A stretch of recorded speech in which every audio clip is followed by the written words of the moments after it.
The Pokemon franchise has stuck with me for almost my entire life.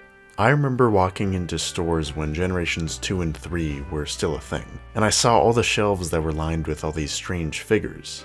They were big and they were small, and some of them even looked like aliens. But something about them caught my eye. I don't know if it was the fact that they were cute or that they were colorful.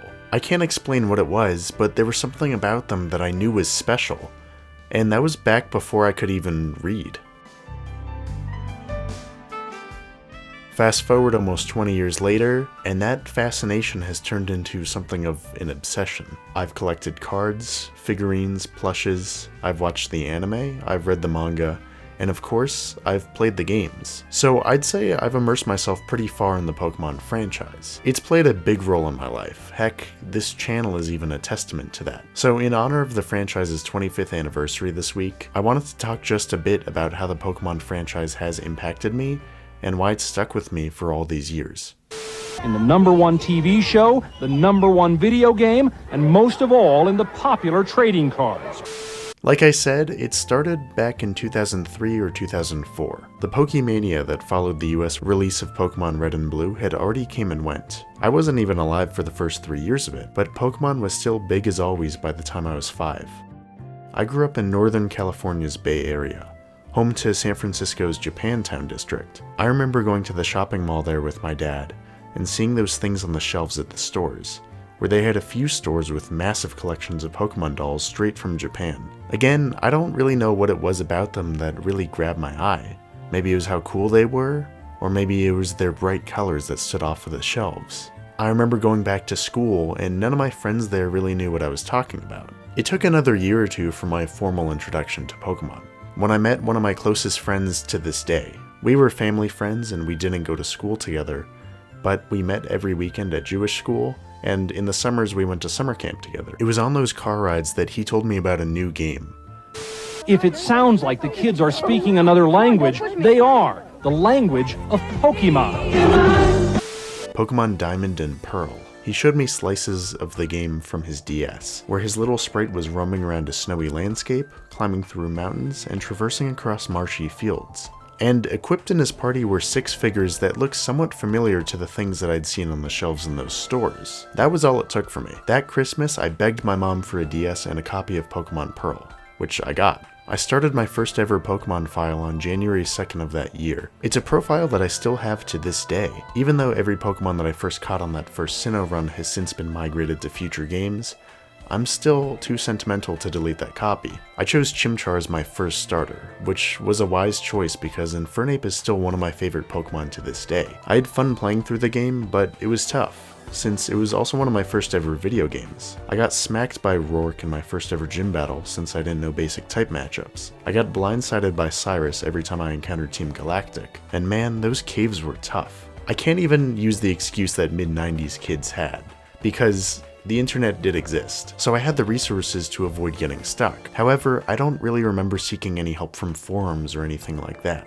I'm not sure why. I patiently grinded things out on my own for almost half a year. It took until the summer when my family took a reunion trip to Toronto, Canada. There, I met up with my cousin who was my age and who had beaten the game himself a few months prior. During the days spent at that hotel room, he helped me through the toughest gauntlet, the climactic battle against Palkia, and of course the Elite Four challenge. That vacation turned out to be one of my first and greatest Pokemon memories. We spent one day at a Maple Leafs or a Blue Jays game, I don't really remember exactly which, since I was too busy working up the confidence to fight Cynthia that night and finally beat the game. With my cousin by my side, I finally did it. After a 6-month quest, I'd finally become a Pokemon master for the very first time. After coming home, I was absolutely hooked. With my friend who introduced me by my side, we immersed ourselves in the franchise, replaying the Hoenn and Sinnoh games together. We also obsessively watched the anime, and airing at the time was the Diamond and Pearl saga. I remember every time Brock made a weird face, we thought that was the funniest shit ever.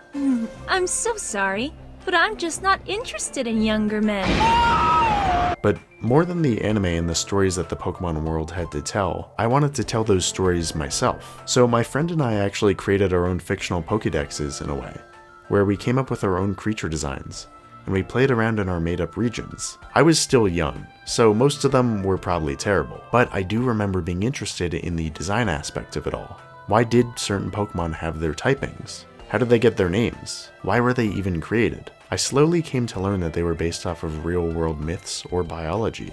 Learning about Pokemon honestly made me a better student, because I found ways to connect to my history or my science classes, thanks to the creatures that I knew so well, and even the ones that I made up.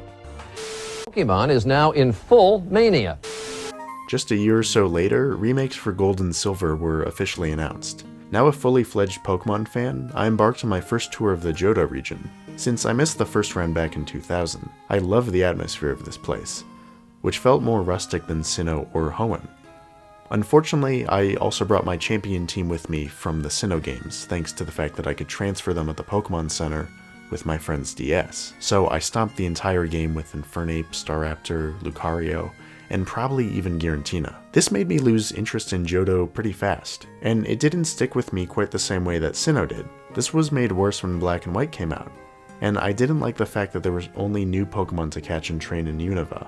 Plus, I briefly became less close with that friend who got me into Pokemon because my family and I moved further away. All those things led me to believe that I would never recapture the magic of my first run through Sinnoh. So because of that, I kind of lost my Pokemon fandom for a year or two.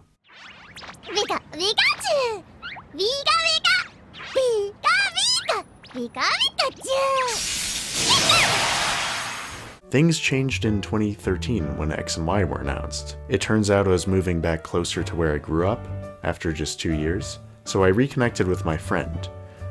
And I just invested in a 3DS now that I was older and I had the money to make a purchase like that. The magic of the summer leading up to X and Y was amazing. With the new fairy type announced, the jump to 3D, some kick-ass new designs, oh, and Mega Evolutions. all those factors led me to believe that this was my chance for a fresh start. I can honestly say that the first few months of X and Y's release, where my friend and I connected by venturing through Kalos together, are some of my best memories of that year. And it definitely recaptured the magic of my Pokemon fandom. Looking back, the Kalos games really aren't that good, but I'll always have a strong bias towards them because they wrote me back into my childhood. Plus, around the time that I was a teenager, I had become accustomed to life on the internet. I quickly discovered that my Pokemon fandom could go way deeper than just connecting with friends in my immediate social circle. I found DeviantArt and Reddit pages where people shared Pokemon fan art, and a certain genre of comic based off of the Nuzlocke challenge, which got me into doing all the old games, some of which I hadn't played before. I also found YouTubers like the J-Wits, Maryland, Dookie Shed, Nate Wants to Battle, Munching Orange, and True Green 7, all of whom taught me that I could expand my fandom by immersing myself in videos ranging from competitive battling, shiny hunting, lore, top 10s, theories, and even more. I was older at this point, and I had a lot more distractions in life. I was entering high school, I had sports, grades, and friends to worry about. Despite it all, I found myself more immersed in Pokemon than ever. It was because of all the outlets that I found. It wasn't just the video games that I loved, that was just a fraction of it. For every playthrough that I did, I spent 10 times more watching videos, making my own art, or connecting with others about the franchise. It all came back to the design aspect for me. I realized what I found most compelling about the games were the well thought out roster of creatures, and the worlds they inhabited. Learning about art, science, or any other discipline through Pokemon and the lens of the Pokemon world became a mainstay in my teenage years. As Generations 7 and 8 became a backdrop to my late high school and early college years, I even connected with brand new people who found Pokemon compelling for the same reasons I did, and some who liked them for other reasons entirely. It is going into a lot of areas of activity that children are interested in, and that's why it's becoming so ingrained in our culture. But to wrap up my journey, let's go back to the design part. There's a good chance that if you're watching this video right now, it's because of a certain other video on my channel, my semi-viral Problems with Pokemon Starter Designs video. That was one of the first videos that took off when I made this channel in late 2019, where I briefly touched on the design philosophies of Pokemon starters, and how I thought they should improve in future games. I was encouraged by the video's positive reaction, and I knew that I finally had a platform to talk about the franchise I loved in the ways that I was passionate about. I don't consider myself a Pokemon YouTuber, but among the other pop culture franchises I've discussed, this channel has played host to Pokemon videos that mostly touch on in-universe topics, like speculative videos on the origins of legendary Pokemon, to the original biomes of the Kanto Safari Pokemon, I've also created my own original artwork and designs for the California region series, where I discuss my own take on a future region based off my home state. And for that, I made some original Pokemon and regional variants. Those have been some of my favorite ever creative projects to make, since the research and effort that goes into them feels like, to me, the #1 way that I can get immersed in the Pokemon franchise, by making connections to the real world in any way that I can. So after all of this, it's clear that the design, science, and world building of Pokemon are the reasons that the franchise has stuck with me for all these years. This might be one of the most popular ways that the franchise has connected with people. After all, the creature designs are at the heart of the franchise. But the truth is, it's just one of many ways that you can connect with Pokemon.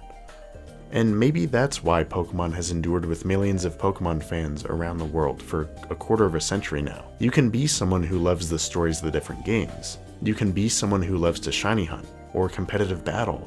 You don't even have to play the games to appreciate the creature designs. Believe me, all it took was one picture of a Clefairy, and now my girlfriend is obsessed with them. There's not one type of Pokemon fan, or even one way to be a Pokemon fan, and that's what I think is so enduring about the series. So that's why those colorful items on the shelf in Japantown have stuck with me for almost 20 years now. But not until they set aside their differences did I see the true power they all shared deep inside. I can safely say that Pokemon has the biggest impact on me of any media franchise that I've ever consumed. It's for so many reasons. There's the aspect of adventure and exploring a new region entirely. There's the joy of learning everything that I can about new Pokemon designs. But if I were to sum it all up, I'd say it's because Pokemon just stays with me. I like other media franchises and entertainment options. I'm a big Legend of Zelda guy. I've seen every Marvel movie at least 3 times. And you can catch me watching close to 100 baseball games every year. But nothing sticks with me quite like Pokemon. A lot of the things that I see in my day-to-day life now remind me of Pokemon, and they make me feel happy because of it. No joke, I hear the cycling road music in my head when I'm cruising down the Pacific Highway. And when I'm out on a hike, I imagine what kinds of Pokemon would live in a certain habitat. Stuff like this helps me draw amazing connections to better appreciate the Pokemon franchise, but also understand the real world better. So thank you, Pokemon, for the last 25 years. I know that I'm going to stick around for the next 25, because there's just going to be so much more to learn and explore.